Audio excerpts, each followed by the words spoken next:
이제 오늘은 사과입니다. 사과 페이지 수로 여러분 페이지 수로 16페이지가 되겠습니다. 사과 1과는 복음에 대해서 배웠고요. 2과는 복음의 핵심인 예수님에 대해서 배웠고 3과는 나 자신에 대해서 배웠지요. 이번엔 네 번째 이제 교회에 대해서 배우는 시간입니다. 교회를 다른 말로 하나님의 가족이다 이렇게 말합니다. 그 밑에 보면 짧은 글이 있는데 제가 읽겠습니다. 교회라는 단어는 마태복음 16장 18절에서 예수님께서 처음 쓰셨습니다. 그리고 원어인 헬라어 에클레시아라는 단어에서 나왔는데 그 단어는 불러낸 자들이라는 의미를 갖고 있습니다. 즉 예수 그리스도의 십자가를 통해서 죄와 사망, 고통에서 하나님이 불러낸 자들이 뭐예요? 교회인 거예요. 한 걸음 더 나아가 불러낸 자들을 우리는 뭐라 그래요? 성도라고 부릅니다. 그리고 성도의 모임이 뭐예요? 교회인 것이에요. 거룩한 자로 불러냈다 이게. 예수님께서 십자가를 통하여 저와 여러분들 구원하셨죠. 그러니까 사망과 죄와 어둠에서 불러내신 것입니다. 구출하신 것이 출애굽시키신 것이죠. 영적인 출애굽. 그렇게 불러냄을 받은 자들, 그런 자들 거룩한 주의 보혈로 거룩하게 씻김 받은 자들, 그리고 그런 자들의 모임이 뭐예요? 교회라고 합니다.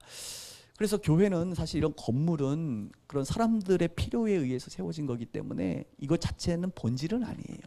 예전에는 성전, 구약에는 성전 자체가 굉장히 중요한 하나님이 친 임재하시는 어떤 공간으로서의 굉장히 중요한 교회 역할을 했지만 신약 시대에는 어떤 공간에 주님이 임재하시는 것은 당연하지만 각 사람의 심령에 성령이 거하시잖아요. 그래서 우리가 뭐예요?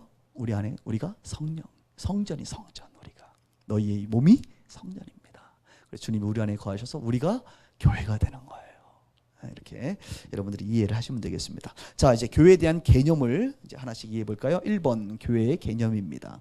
정의, 교회에 대한 정의가 나와 있네요. 에베소서 1장 20절에서 23절의 말씀입니다. 같이 한번 읽을까요? 시작. 그의 능력이 그리스도 안에서 역사하사 죽은 자들 가운데서 다시 살리시고 하늘에서 자기의 오른편에 앉으사 모든 통치와 권세와 능력과 주관과 이 세상뿐 아니라 오는 세상에 일컫는 모든 이름 위에 뛰어나게 하시고 또 만물을 그 발 아래에 복종하게 하시고 그를 만물 위에 교회의 머리로 삼으셨느니라. 교회는 그의 몸이니 만물 안에서 만물을 충만하게 하시는 이에 충만함이라. 아멘. 굉장히 긴 성경 구절인데 한번 설명을 좀 하겠습니다. 하나님의 능력, 그의 능력이 그리스도 안에서 예수님 안에서 역사하사 하나님의 능력이 역사해서 예수님 안에서 죽은 자들 가운데서 어떻게 다시 살리시고 하늘에서 자기의 오른편에 앉혔다. 누구를요? 예수님을. 모든 통치와 권세와 능력과 주권과 이 세상뿐 아니라 오는 세상에 일컫는 모든 이름 위에 그 예수님을 모든 이름 위에 뛰어나게 하시고 또 만물을 그 예수님의 발 앞에 복종하게 하시고 그를 만물 위에 교회의 머리로 삼으셨다. 여러분, 우리 예수님은요 하나님의 능력으로 말미암아 죽음에서 부활하시고 하나님 우편에 앉으시고 나서 그분의 어떤 권세가 있다고요? 모든 이름 위에 뛰어난 이름을 갖고 계십니다. 불려지는 모든 이름보다 높으세요. 만물을 그 발 아래 복종하게 하시고 그 다음에 하나님의 교회의 머리가 되게 하십니다. 머리가. 그래서 23절에 보면 이런 말이 있죠. 교회는 우리가 지금 교회라고 불려지는데 교회는 그의 뭐예요? 몸이다. 예수님이 교회의 머리고 우리는 그 머리의 지시를 받아 움직이는 몸이다. 지체라고 합니다. 그런데 이 교회가 그래서 만물 안에서 만물, 이 만물이 지금 이렇게 있지 않습니까? 만물 안에서 만물을 충만하게 하시는 분이 누구세요? 예수님이시잖아. 그래서 밑에 가로에 보면 이 충만하게 하시는 이에 예수님 이렇게 썼어요. 교회가 뭐냐? 교회에 대한 정의입니다. 예수님의 몸인데 만물 안에서 만물을 충만케 하시는 그 예수님의 뭐예요? 충만. 그 밑에다가 이렇게 썼어요. 보충자. 다른 말로 교회입니다. 교회. 아하, 교회는 만물 안에서 만물을 충만하게 하시는 예수님 그분을 보충하는 거예요. 예수님이 만물의 정말 주인이요 예수님이 만물을 충만하게 하시는 분이 신데 그 사실이 실제로 나타나도록 교회가 그 역할을 해야 되는 거예요. 그래서 예수님은 자신의 능력과 사역과 나타냄을 누구를 통해서 합니다. 누구를요? 교회를 통해서. 그러니까 교회가 그 역할을 잘 감당하면 예수님이 만물을 충만케 하시게 될 것이고 교회가 그 역할을 잘 못하면 그분의 존재는 만물을 충만케 하시는 분임에도 불구하고 그런 역할들을 할 수가 없는 거예요. 그래서 교회는 예수님이 만물의 충만자라고 하는 것을 자꾸 이렇게 1%에서 100%로 자꾸 이렇게 올려드리고 그 역할을 보충해주는 그런 역할을 감당해야 되는 것입니다. 밑에 보면 정리를 합니다. 머리이신 그리스도가 예수님께서 완전하게 되려면 뭐가 완전해야 됩니까? 몸이 완전해야 돼요. 몸과 이 머리는 떨어질 수 없잖아요. 그러니까 머리는 완전한데 이 몸이 머리가 지시하는 대로 움직이질 않아. 그럼 안 되잖아요. 그렇죠? 또 교회는 양적 질적으로 완전해져야 돼. 충만해져야 됩니다. 교회는 그리스도의 뭐예요? 보충자다. 그래서 우리 빛과 소금의 교회에도 예수님이 머리이시고 예수님이 주인이시고 예수님이 이 빛과 소금의 교회를 통해서 이 지역과 만물과 우리의 삶을 풍성하고 회복시키기를 원하고 충만케 하기를 원하시죠. 그래서 우리가 그 역할을 잘 감당해야 되는 것입니다. 자, 성경이 말하는 교회에 대한 성경 구절들이 있는데 한번 읽어보도록 하겠습니다. 사도행전 20장 28절 같이 있습니다. 시작. 여러분은 자기를 위하여 또는 온 양떼를 위하여 삼가라. 성령이 그들 가운데 여러분을 감독자로 삼고 하나님이 자기 피로 사신 교회를 보살피게 하셨느니라. 바울 선생께서 이제 말한 내용입니다. 지도자들에게 여러분은 자기를 위하여 또는 온 양떼를 위하여 삼가라. 그러니까 절제하라, 조심해라, 또 잘 자기를 다스려라 이런 표현입니다. 성령이 그들 가운데 여러분들을 누구로? 감독자로 삼았다는 거예요. 리더들에게. 그리고 하나님이 여기 보니까 뭐라고? 교회를 어떤 표현을 합니까? 하나님이 자기 피로 사신 교회.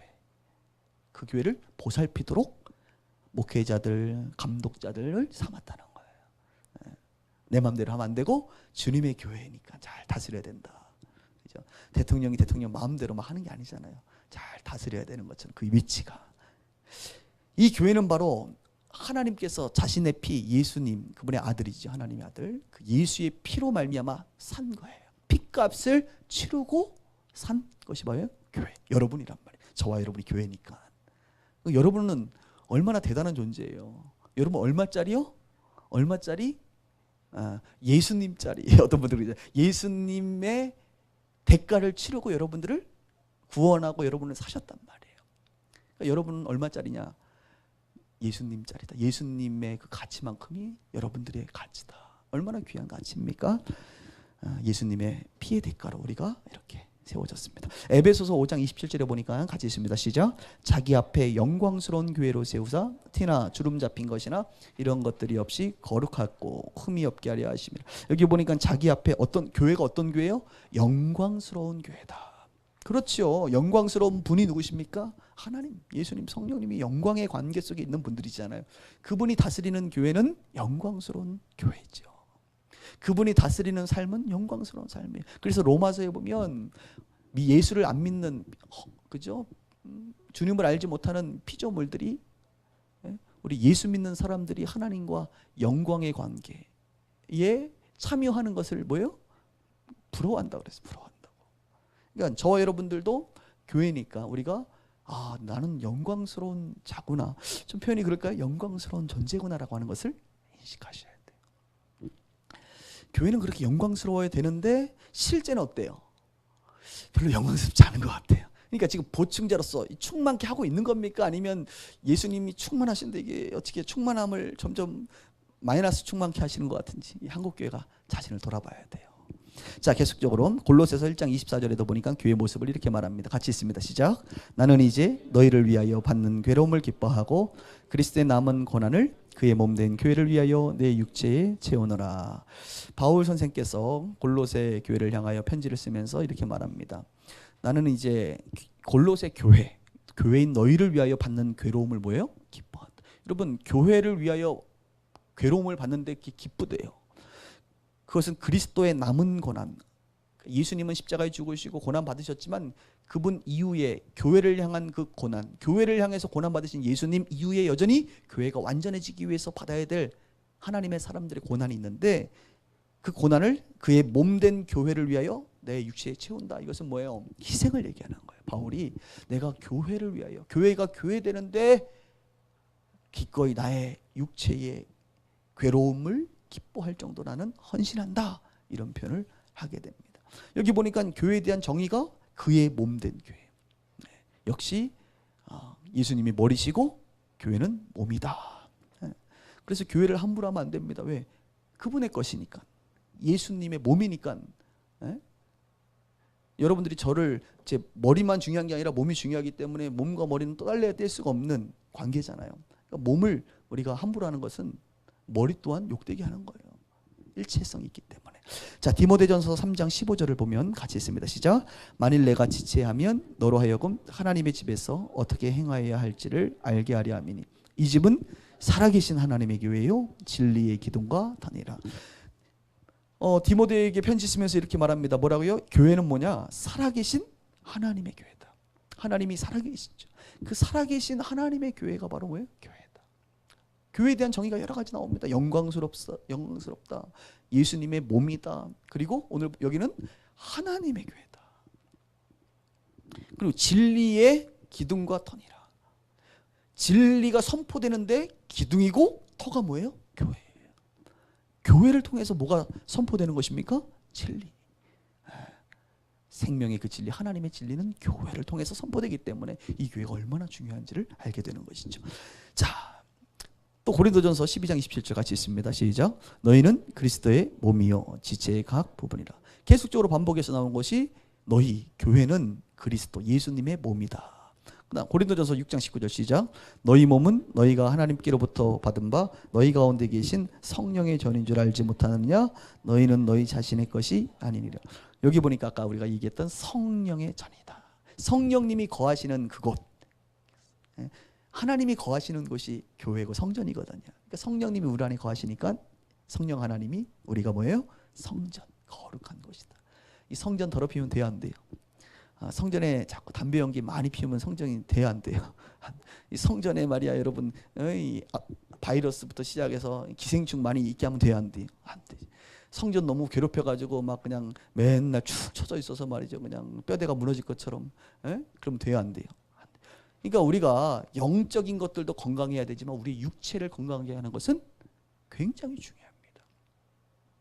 목사님, 뭐 우리 예수님이 우리 육체에 관한 게 아니라 영에 거하시는 거니까 육체는 그렇게 중요하지 않지 않나요? 아니에요. 영과 혼과 육이 온전하게 되기를, 흠이 없고 그죠? 온전하게 되기를 원하시는 분이 주님이세요. 너무 분리해서 생각하지 말라 그랬죠. 분리할 부분도 있지만 통합된 것입니다. 그래서 우리는 영과 마음, 혼과 육을 온전하게 하는데 애쓰셔야 돼요. 또 어떤 분들은 영과 혼을 육에 포함시켜서 영과 육, 그 육 안에는 지정의 이런 부분 있죠. 영과 육을 온전케 해야 될 줄 믿습니다. 자, 교회에 대한 정의를 좀 아시겠어요? 크게 세 가지로 나눌 수 있죠. 교회는 하나님의 집이다. 하나님의 집. 그 하나님의 집에서 선포되는 건 뭐라고요? 진리. 교회는 또 영광스러운 것이다. 또 교회는 예수님이 머리시고 우리는 몸이다, 지체다. 그래서 소중하다. 이렇게 여러분 이해를 하시면 되겠습니다. 교회. 자, 교회의 이제 실제적인 모습입니다. 우리 한국에 보면 여러 가지 교회가 있어요.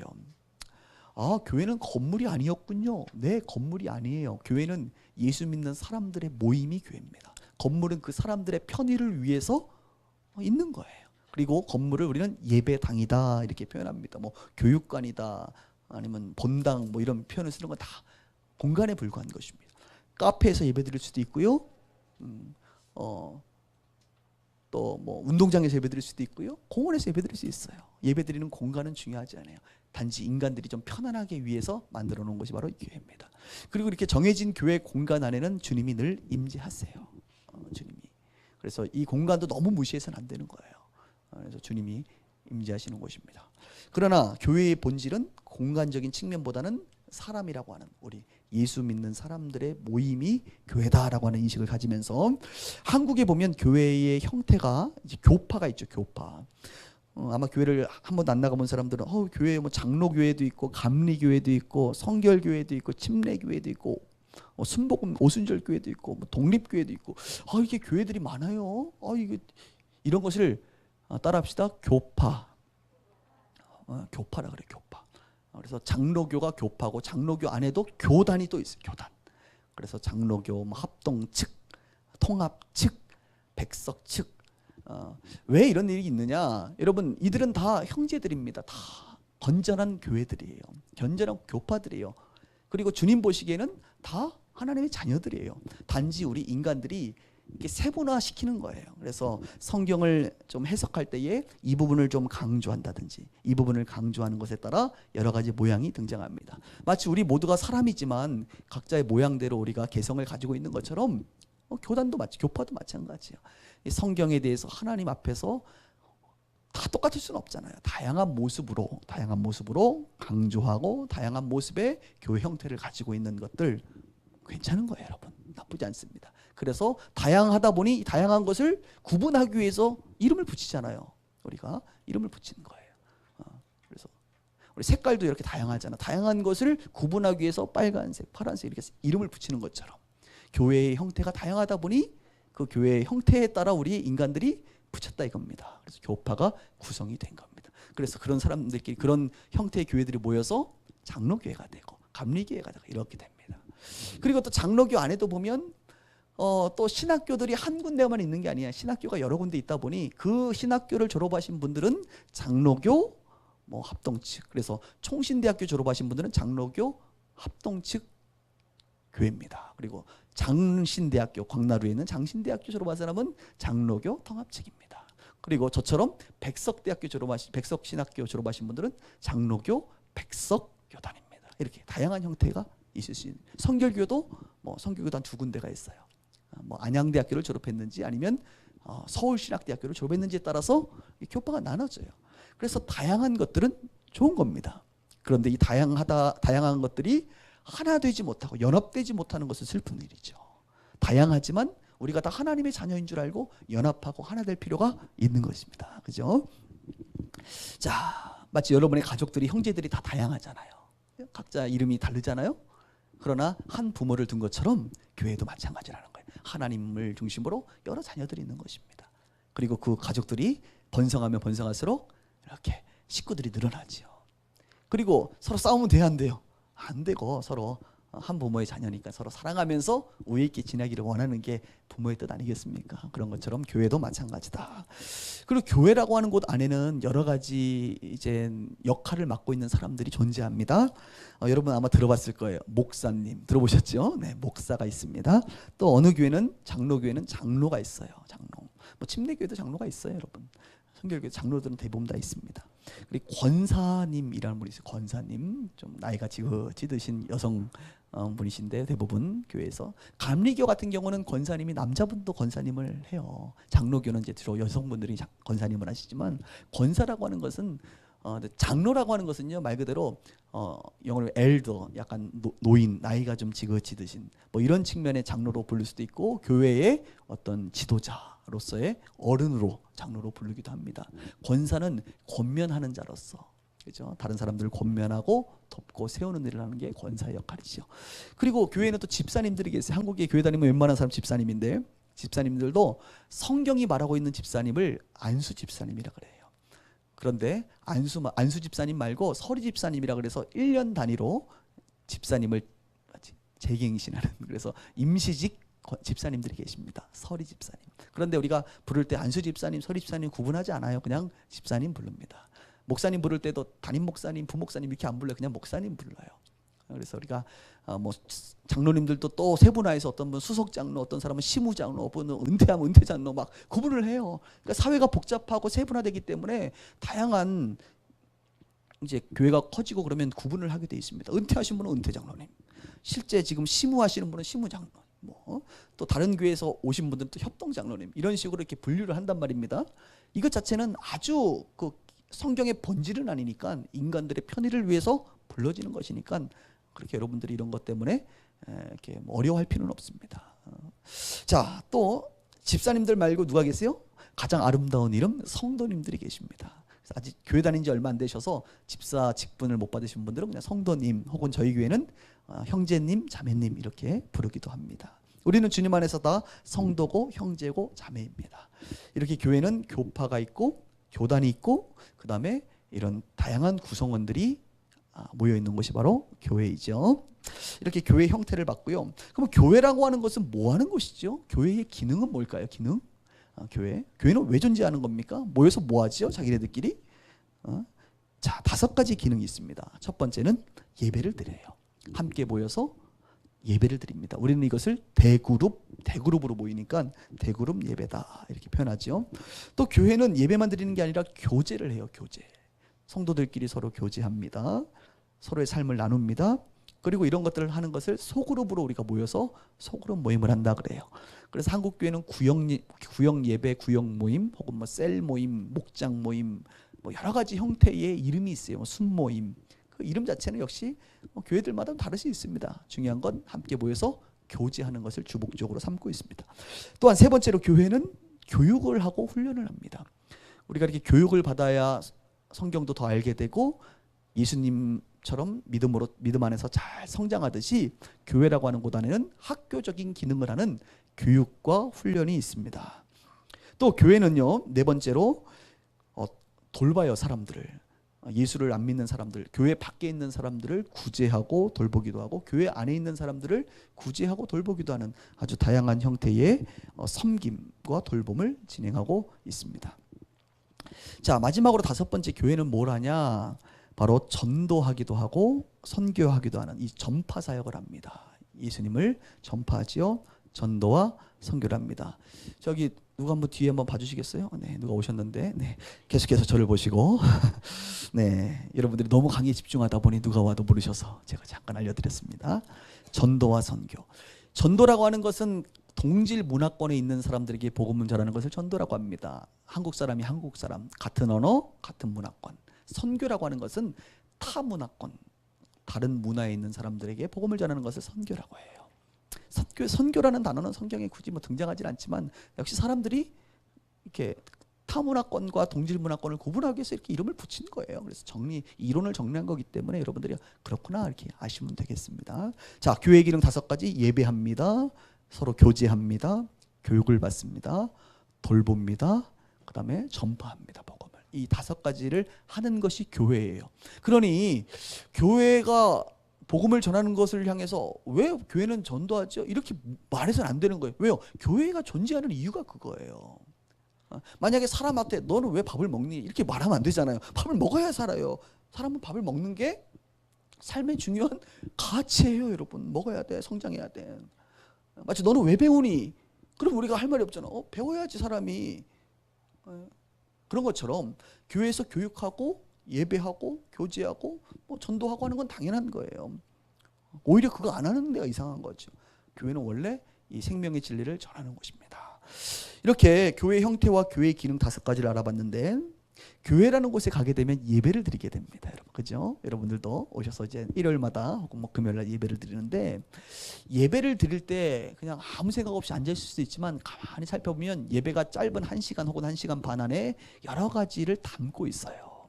그것을 한번 예배의 진행 과정을 한번 살펴보겠습니다. 이 과정은 우리 빛과 소금의 교회를 예로 들겠습니다. 첫 번째, 우리가 사람들이 와서 교회에 와서 앉아 있으면 이제 예배가 시작됨을 알리면서 묵상 기도를 합니다. 묵상 기도는 하나님 앞에 이제 우리가 마음을 가지고 이제 나아가는 거예요. 하나님은 눈에 보이지 않습니다. 그 눈에 보이지 않는 하나님 앞에 우리가 영과 진리로 나아가는 거예요. 우리 하나님은 부르시거든요. 매주 우리를 부르시고 날마다 부릅니다. 부르심 앞에 우리가 반응하며 나아가고, 그 묵상을 할 때에 기본적으로 회개와 감사의 기도를 합니다. 이번 한 주간 우리가 지었던 죄들을 회개하고, 또 이번 한 주간 하나님께서 베푸신 은혜에 감사하는 기도를 하게 되죠. 이렇게 주님께 나아갑니다. 그 다음에 2번째는 고백을 합니다. 기독교 공동체는 신앙을 고백하는 고백 공동체예요. 그래서 우리가 믿는 이 진리를, 공통의 이 진리를 사도들에 의해서 쓰여진 사도신경이다 이렇게 말하는데, 사도신경을 우리가 소리내서 고백함으로 말미암아 우리가 이 고백 가운데 모여있는 하나님의 공동체입니다. 이것을 선포하는 것이에요. 이 고백을 받아들이지 못하면 어떻게 해요? 나는 이 공동체의 일원이 될 수가 없는 거예요. 그래서 이 공동체의 일원인 것을 인정하고 고백하고, 이 진리를 내가 그대로 받아들입니다라고 하는 신앙의 고백을 하는 고백 순서가 있습니다. 그리고 나면 찬송가를 부르든 복음성가를 부르든 하나님을 찬양하고 경배하는 시간이 있습니다. 꼭 찬송가 아니어도 됩니까? 네, 괜찮아요.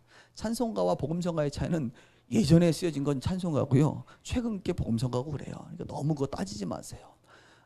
유럽에 있는 어느 나라들의 그 국가가 찬송가 그 곡절이 그대로 들어간 나라도 있어요. 그 이제 음이 그런 것처럼.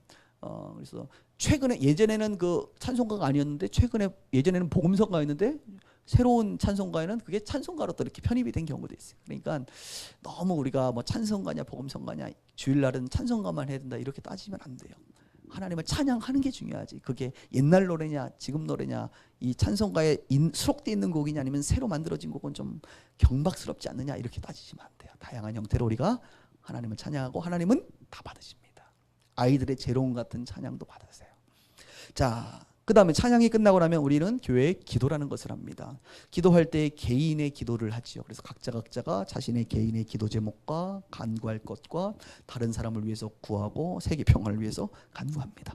그리고 어느 한 분이 나와서 대표 기도를 하죠. 대표. 말 그대로 대표성을 가진 공적인 기도를 합니다.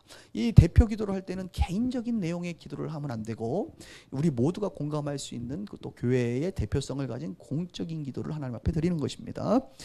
이렇게 기도가 끝나면 그 다음에 설교라고 흔히 얘기하는 말씀을 선포하는 시간이 있습니다. 이 시간이 중요하기도 하고 꽤 길지요. 그래서 말씀 선포는 뭐냐? 하나님께서 이 성경의 내용을 근거로 하나님이 하시고자 하는 메시지를 목사가 대신 하나님의 음성을 받아서 성도들에게 전달하는 선포하는 시간이 바로 뭐예요? 설교예요.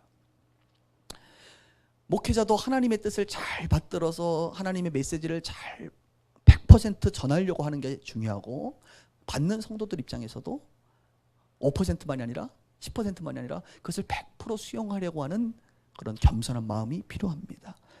그래서 말씀을 전하는 설교의 시간이 있고 하나님의 음성을 들었으면 그 다음 뭐하죠? 우리가 반응을 해야죠. 응답하는 시간이 있습니다. 그것을 결단의 시간이라고 표현하기도 하고 때로는 찬양을 통하여 결단하기도 합니다. 하나님 그런 하나님의 말씀이 그 뜻이 있었군요. 나에게 그렇게 말씀하시는군요. 그러면 예, 아멘, 내가 그렇게 하겠습니다라고 하는 반응의 시간이 응답의 시간입니다. 이 과정이 끝나고 나면 이제 마지막 부분에 들어가서 하나님 앞에 우리가 드림의 시간이 있습니다. 드림. 하나님 앞에 우리가 찬양을 드리고 그런 것처럼 우리의 삶을 고백하는 것처럼 우리의 삶을 드리는 그 드림 중에 하나의 표현으로서 돈, 헌금이라고 하죠. 재정을 하나님께 드림으로 감사를 표현하는 거예요. 뭐 예전처럼 농사지면 쌀 가지고 와서 감사를 표현할 수도 있고 방글라데시 가니까 뭐 과일도 아이들이 갖고 와서 헌금하기도 하고 여러 형태로 할 수 있어요. 내가 가지고 있는 것들 가운데 드릴 수 있는 감사를 하나님 앞에 감사한 것들을 드릴 수 있습니다. 우리도 누군가에게 어떤 뭐 선배, 후배, 뭐 동창 또는 회사의 어떤 뭐 위에 분들 혹은 학교 선생님들한테 어떤 감사를 표현할 때 뭔가 표현할 방법이 없네. 그죠? 방법이 없잖아요. 그러니까 가장 우리가 일반적으로 하는 것은 뭐예요? 상품권이라든지 혹은 현금을 잘 준비해서 혹은 작은 선물을 준비해서 이렇게 감사를 표현하는 것처럼 하나님은 눈에 안 보이시는 분이셔서 여러분들이 자꾸 선물을 갖다 드리면 그분이 써먹지를 못하셔. 그죠? 목도리 주시면 어떻게 해요? 하나님 목도리를 찾을 수가 없잖아. 그렇죠. 그래서 쓰임새가 마땅치 않으니 우리 이제 공동체가 뭐예요? 이제 헌금 돈을 이렇게 하나님 앞에 감사로 드리죠. 그리고 하나님께서 그 재정을 받으시고 그리고 교회가 그 하나님의 재정을 지역을 섬기고 복음을 전하고 교회를 세우고 가난한 자를 구제하는 일에 쓰이게 되어 있습니다. 그리고 뭐 그 교회 안에 있는 목회자들이라든지 이런 또 급여를 받는 분들이 있죠. 뭐 사례비라고도 표현하는데 저는 급여라고 표현하고 싶습니다. 하나님의 돈을 교회 공동체를 통해서 받아서 또 생계를 유지하기도 합니다. 그리고 다양한 형태로 투명하게 재정이 쓰이게 됩니다. 이렇게 드림의 시간이 있고요. 그리고 이제 설교가 이제 다 끝나고 드림이 끝나고 나면 마지막으로 이제 선포를 합니다. 아까는 말씀을 선포했지만 이제는 평안을 선포하십니다. 평안, 그것을 축도다, 뭐 축복기도다 이렇게 표현하기도 하는데 한국에는 목사님들에게 손을 들고 마지막에 이렇게 하죠. 이렇게. 그것 또한 역시 그 본질은 아니에요. 손을 들든 내리든 또 손을 들고 이렇게 기도하면 많은 사람들이 눈을 감고 이렇게 또 기도를 같이 참여하는 성도님들이 계세요. 또 어떤 교회는 서로 눈 뜨고 목사님 손 안 놀리고 눈 뜨고 성부와 성자와 성령의 이름으로 축복합니다. 그러면 사람들이 또 아멘하고 화답하기도 해요. 그러니까 이런 어떤 이건 다 문화예요. 본질은 아니란 말이죠. 하나님의 메시지가 선포되는 것이 중요하지 꼭 손을 들어야 되느냐 내려야 되느냐 그런 걸로 시비 걸지 마세요. 근데 우리 교회는 한국 교회가 전통적으로 해오던 방식을 하는 거예요. 왜? 사람들이 그게 익숙하니까. 익숙한 건 좋은 거잖아요. 그렇죠? 그게 나쁘지만 않으면 익숙한 것을 편안하게 하는 것은 좋습니다. 그래서 저희 교회도 축복을 선포하죠. 그리고 나면 이제 광고 시간이라든지 혹은 또 교회 소식을 또 성도들의 소식, 교회 행사를 알려주기도 하고 예배 후에는 식사, 보통 한국 교회는 점심을 같이 먹습니다. 식사를 하고 다과를 나누고 서로 나눔의 시간을 갖는 그런 영적 교제의 시간을 갖게 됩니다. 이런 식으로 예배가 구성되어 있죠. 우리 빛과 소금의 교회는 한 1시간 10분 정도의 예배 시간을 가지고 예배를 드리고 보통 그 이후에 식사 시간을 갖습니다. 그래서 한 2시간 정도 예배를 드리는 것 같습니다. 네, 지금 우리는 교회의 지금 개념, 정의와 성경이 말하는 교회에 대해서 배웠고 지금 한국 교회에 있는 교회의 모습을 우리는 살펴보았습니다. 이 교회 형태와 교회 기능과 예배의 과정을 살펴봤어요. 18페이지 보시면 마지막으로 그러면 빛과 소금의 교회, 우리가 지금 다니고 있는 빛과 소금의 교회, 그리고 또 사람들에게 이 교회를 이렇게 소개를 해줘야 되잖아요. 교회를 다니게 하려면 이 교회를 배웠으면 이 교회를 이제 다녀야 된단 말입니다. 원래 예수를 믿게 되면 하나님의 자녀가 되면 하나님의 자녀들이 모이는 이 교회의 모임에 참여하는 것은 매우 성경적인 거예요. 그래서 우리가 교회를 다니기를 권면하죠. 교회를 다니지 않고 스스로 혼자 교육을 받지도 못하고 스스로 혼자 예배를 드리기도 어렵고 스스로 혼자 교제할 수는 없는 법이에요. 혼자 구제하기도 어렵고 혼자 전도하기도 어려워요. 그런 사람들이 모여서 그룹으로 교회라고 하는, 특히 이제 교회 이름도 정해져 많은 교회들이 있는데 다 좋은 교회들입니다. 아주 특별하게 이상한 교회가 아니면 건전한 교회들은 다 좋은 교회예요. 역시 교회를 구분하기 위해서 한 동네에 너무 많은 교회가 있다 보니 교회의 이름을 정하는 거예요. 그래서 그것은 인간의 편의를 위한 것이죠. 이름이 본질은 아닙니다, 여러분. 언제든지 바뀔 수 있는 거예요. 그래서 어떤 교회들은 몇 년 단위로 교회 이름을 바꾸기도 합니다. 그죠? 옛날에는 좀 촌스러웠던 것 같아요. 시간이 지나면 좀 촌스러워질 수 있거든요. 그죠? 그래서 교회 이름도 바꾸기도 하고 또 없애기도 하고 이렇습니다. 어쨌든 교회가 있는데 그 교회 중에 건전한 교회를 선택해서 다니는 것은 매우 바람직하다. 그렇게 해서 영적으로 성장하고 하나님의 자녀로서의 삶을 살아가는 것입니다. 그리고 지금 제가 강의하고 있는 이 교회는 빛과 소금의 교회죠. 빛과 소금의 교회에 대해서 이 시간 설명을 합니다. 혹시 여러분들이 성경 공부를 한다고 한다면 다른 교회를 설명해 줄 수 있지만 빛과 소금의 교회를 소개하시고 이 교회로 오게 하셔도 돼요. 그런데 거리가 너무 멀고 그러면 동네에 있는 교회를 소개해 주셔도 됩니다. 마지막 세 번째 빛과 소금의 교회 내용을 살펴봅니다. 1번 우리 이제 빛과 소금의 교회를 줄여서 저희는 빛소 교회라고 하는데 빛소 교회의 형태는 어떻습니까? 교파 먼저 볼까요? 교파는 장로교회이고요. 그리고 독립교회 형태를 가지고 있습니다. 빛소, 이 빛과 소금의 교회는 한 곳만 있지 않아요. 노원 공릉동에도 있고 분당 수지에도 있고 강남 삼성동에도 있고 신촌에도 있고 카타르에도 있고 탄자니아에도 있고 방글라데시에도 있어요. 교회가 많다 보니 다양한 교회들이 함께 연합되어 있는 형태를 가지고 있습니다. 지금 이곳에서 강의하고 있는 이곳은 바로 노원 공릉동에 있는 노원구 공릉동에 있는 노원 공릉 빛과 소금의 교회입니다. 노원 공릉 교회나 강남 교회나 카타르 빛과 소금의 교회는 교단이 어디냐면 독립교회 형태를 띠고 있어요. 그래서 한국 독립교회 및 선교단체 연합회라는 곳에 가입되어 있습니다. 이것은 굉장히 건전한 단체예요.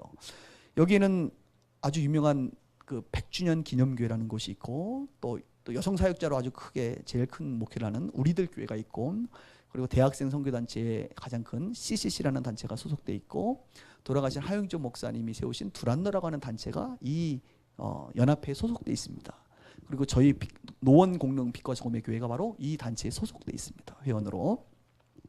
그리고 분당 수지 지역에도 교회가 있는데 분당 수지 교회하고 신촌 교회하고 방글라데시 교회는 우리 장로교 대한예수교 장로교의 백석교단에 속해져 있어요. 저도 이제 백석 출신이기 때문에 그래서 장로교회는 크게 제일 큰 교단이 이제 합동 즉 총신대 출신 그 교단이 제일 크고요. 그다음에 장신대학교 출신 통합직 교단이 두 번째로 크고 세 번째로 큰 교단이 백석직 교단입니다.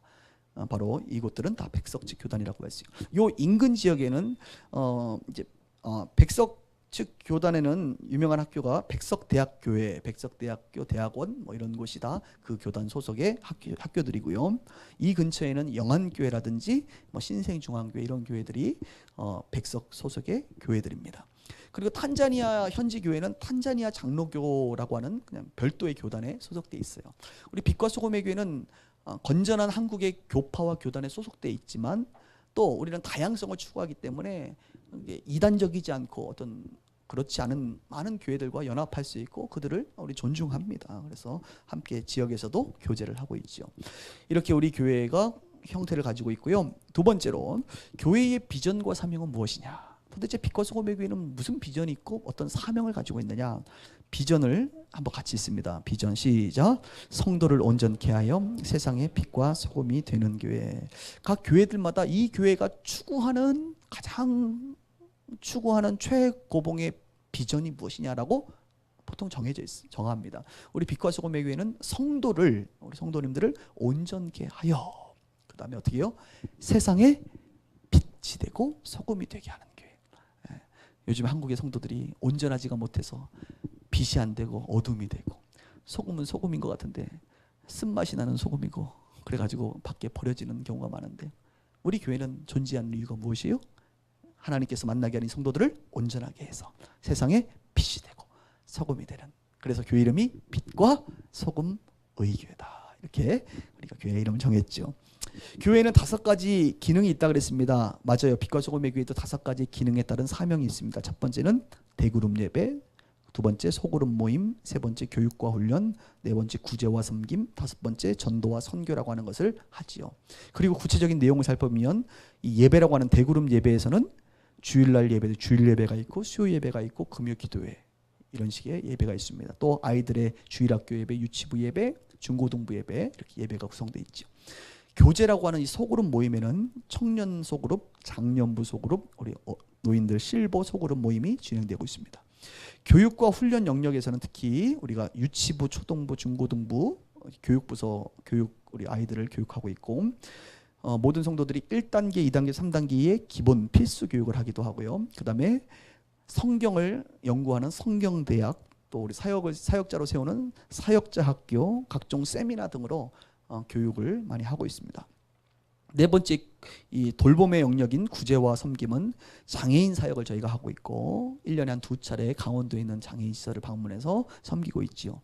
그리고 대학생들과 청년들의 이 도시 주거 문화를 좀 저희가 섬기기 위해서, 너무 비싼 지역에서 사람들이 고시원 같은 데서 사는 게 너무 불편한 거죠. 그래서 저렴하게, 아주 저렴하게 학사관을 만들어서 지금 침대가 한 8개 있죠. 그래서 8명 정도가 아주 저렴한 가격으로 생활할 수 있도록 학사관을 저희가 섬기고 있고, 또 서울시 비영리단체 나눔은행, 그리고 시리아 난민촌의 천막학교 등을 저희가 이제 섬기고 있습니다.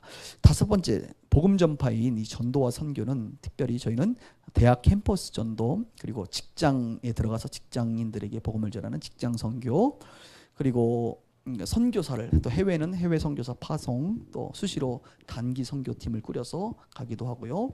또 선교를 전문적으로 하는 열방 선교회 기관을 세웠고, 선교관을 작게 만들어서 선교사님들이 오시면 편안하게 쉴 수 있도록 무료 선교관을 운영하고 있습니다. 이런 여러 가지 형태의 교회 일들을 하고 있죠. 자, 세 번째, 교회, 우리 빛과 소금의 교회 특성은 어떤가? 3가지로 정리할 수 있는데요. 첫 번째는 건강한 교회를 추구합니다. 우리는 교단 및 지역에서 건강한 교회로 인정받고 있는 교회예요. 그래서 아주 건강한 교회를 추구하고 있고요. 건강한 교회라고 하는 것은 바로 성숙한 교회를 말하고 있어요. 그래서 우리 교회는 건강하고 성숙한 교회, 균형 있는 교회를 추구합니다. 두 번째, 우리 교회의 특성은 투명한 교회를 추구합니다. 이것은 기독교 언론에서도 우리가 인정받은 부분들이긴 한데요. 저희 교회 재정이 투명하죠. 그래서 이번 주도 어느 목사님이 저희 교회 홈페이지 들어왔다 깜짝 놀랐다고, 어떻게 목사님 월급까지 다 이렇게 그냥 교회 식구가 아닌 세상 사람들이 다 알 수 있도록 이렇게 공개하냐고 물어보길래 제가 웃으면서 이렇게 얘기했습니다. 못할 이유는 뭐지요? 이렇게. 예. 뭐 나중에 또 뭐 없앨 수도 있는데, 역시 이것은 본질적인 것은 아닌데, 이제 교회가 재정을 투명하게 운영한다라고 하는 것들을 우리는 늘 관심 있게 보고 있습니다. 한국 교회가 이 재정의 문제가 또 심각하기 때문에 우리 교회는 이런 부분에서 한국 교회에 좀 좋은 모습을 보여줘야겠다, 이런 생각 가지고 있습니다. 그리고 세 번째로 건강한 교회, 투명한 교회에 이어서 저희 교회는 선교적인 교회를 추구합니다. 선교적인 교회. 캠퍼스, 직장, 세계 선교회, 말로만이 아닌 실제적으로 힘쓰는 교회. 그래서 교회 규모에 비해서 선교 활동을 굉장히 많이 하고 있는 교회죠. 우리 성도님들도 이 일에 적극적으로 동참하고 있습니다. 이 선교하는 것이야말로 하나님께서 교회에게 주신 아주 중요한 사명이기 때문에 우리는 이 사명을 외면하지 않고, 우리가 좀 힘들다고 또는 뭐 재정이 없다고 혹은 뭐 여러 가지 이것 때문에 저것 때문에 못하는 것이 아니라 이 선교적인 사명을 최우선으로 감당하려고 합니다. 그래서 선교적인 교회를 꿈꾸고 있습니다. 이런 선교적인 교회를 꿈꾸고 있다 보니 자연스럽게 교회가 한 개의 교회만이 아닌 여러 교회가 세워졌어요. 예수 믿는 사람이 예수 믿고 나서 사람이 사람을 낳는 것처럼, 우리가 부모가 되면 부모가 자녀를 낳는 것처럼 모든 것은 자연스럽게 낳게 되는 것이거든요. 원래 교회도 교회를 낳는 게 자연스럽습니다. 그래서 우리 빛과 소금의 교회가 여러 교회들을 계속적으로 낳고 있죠. 그래서 그 교회들이 인사권, 재정권, 운영권이 독립된 형태로 있으나 함께 형제로서 함께 연합하여 하나님의 일들을 감당하고 선교 일들을 같이 감당하고 있습니다. 와, 많이 했네요, 이야기를. 여러분들도 다 아시는 내용이지만 한번 정리를 하니까 새롭죠. 그리고 마지막으로 이 교회를 담임하고 있는 목사님은 누구냐? 보통 교회는 목사님들이 이제 뭐 부목사님, 행정 목사님, 전도 목사님, 협동 목사님 여러 가지 목사님들을 또 역시 분류합니다. 그 중에 왜 아이들이 학교 가면 담임 선생님이 있죠. 담임 선생님이 있고 뭐 부담임 선생님이 있는 것처럼 교회에도 담임 목사라는 것이 있어요. 꼭 그게 성경적입니까? 그렇진 않아요. 그러나 그냥 사람들의 편의를 위해서, 그것도 역시 본질은 아니니까 편의를 위해서 목사들 중에 대표성을 가진 담임 목사를 둡니다. 그리고 지금 강의하는 제가 강의하고 있는 제가 담임 목사인데, 그래서 보통 사람들은 그 교회 담임 목사가 어떤 사람인지 굉장히 중요하게 생각해요. 그렇지, 아무래도 교회의 대표 지도자니까 지도자에 따라서 그 교회라든지 모습이 영향을 미칠 수 있기 때문에 목회자가 누구인지가 굉장히 궁금해합니다. 그래서 마지막으로 교회 목회자를 좀 소개할게요. 이름은 장창영 목사고요. 학력에 또 사람들이 관심이 많아서 좀 설명할게요. 동국대학교 사범대학을 졸업하고 백석대학교 신학대학원을 졸업했어요. 그러니까 이상한 학교 졸업하지 않았습니다. 정상적인 대학교와 대학원을 졸업한 대한민국 교육부에서 인정한 학위를 가지고 있는 학사와 석사를 가지고 있습니다. 그리고 경력은 예전에 전에 안산동산고등학교에서 잠깐 교사 생활을 했고, 인덕대학교에서 잠깐 외래 교수 생활을 했고, 기아대책이라고 하는 국제기구의 지역이사를 잠깐 했습니다. 다 옛날 얘기입니다. 현재는 네이버라고 하는 회사의 직원 신우회에서 설교를 담당하고 있고, 빛과 소금의 교회 연합회 대표 목사를 하고 있습니다.